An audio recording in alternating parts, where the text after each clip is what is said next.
কত বেলা হয়ে গেল বাবু। হ্যাঁ বাবু, আরে ওঠ ওঠ। কি আছে আজকে? আজকে সরস্বতী পুজো না, সকাল সকাল উঠে অঞ্জলি দিতে হবে। সরস্বতী পুজো?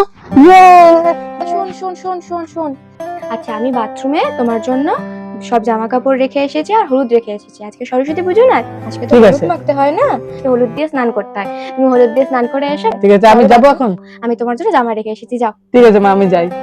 এই তো বেশ লাগছে মা আমার। কেমন লাগছে আমাকে খুব দেখতে? সুন্দর। এখন চলো ঠাকুর ঘরে চলো। নাও এখন বলো ওম ওম জয় জয় দেবী জয় জয় দেবী চরাচর সারে চরাচর সারে কুচযোগ শোভিত কুচযোগ শোভিত মুক্তাহারে মুক্তাহারে বীণা রঞ্জিত বীণা রঞ্জিত পুস্তক হস্তে পুস্তক হস্তে ভগবতী ভারতী ভগবতী ভারতী দেবী দেবী নমস্তুতে নমস্তুতে। এসো এসো সচন্দন সচন্দন গন্ধ গন্ধ পুষ্পাঞ্জলি পুষ্পাঞ্জলি ওম ওম শ্রী শ্রী শ্রী শ্রী সরস্বতী সরস্বতী দেব্যই নমঃ। দেব্যই নমঃ। প্রণাম করো, মাকে ফুল দাও।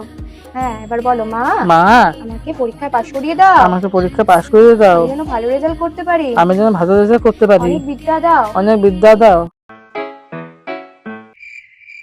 প্রিয়াঙ্কাকে ফোন করে নি সরস্বতী পুজোর প্ল্যান নিয়ে।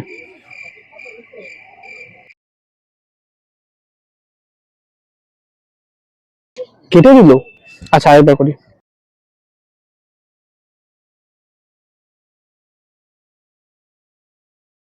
হ্যালো, হ্যাঁ বল। হ্যালো প্রিয়াঙ্কা, কি রে খবর কি? বেরোবি না? বেরোনো? কিসের প্ল্যান? আরে সরস্বতী পুজোর প্ল্যান নিয়ে।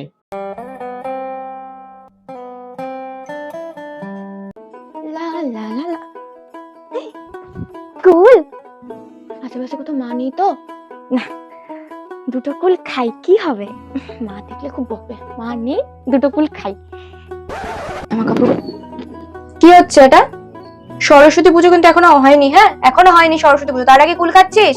সরস্বতী পুজোর আগে কুল খাওয়া রাগ ওটা। আমি খাইনি, মানে এখানে রাখা ছিল কুল দুটো, তাই নিলাম। হে মা সরস্বতী, আমি যেন পরীক্ষায় ফেল না করি মা, আমার ভুল হয়ে গেছে, আমি আর কখনো খাবো না, কখনো আমি কুল খাবো না তোমার। না রে, আমি ভাবিনি, অ্যাকচুয়ালি মনেই নেই সরস্বতী পুজোর কথা। ওসব ছোটবেলায় হতো, এখন আর ওসব হয় না। আর সত্যি কথা বলতে প্রচন্ডই ব্যস্ত ভাই, এই কর্পোরেট লাইফে না, মানে এত প্রেশার না, কিছু মনেই থাকে না। আর ছুটি ছুটি তো অনেক দূরস্থ। ছাড়, বাদ দে, তোরাই এনজয় কর। রাখছি।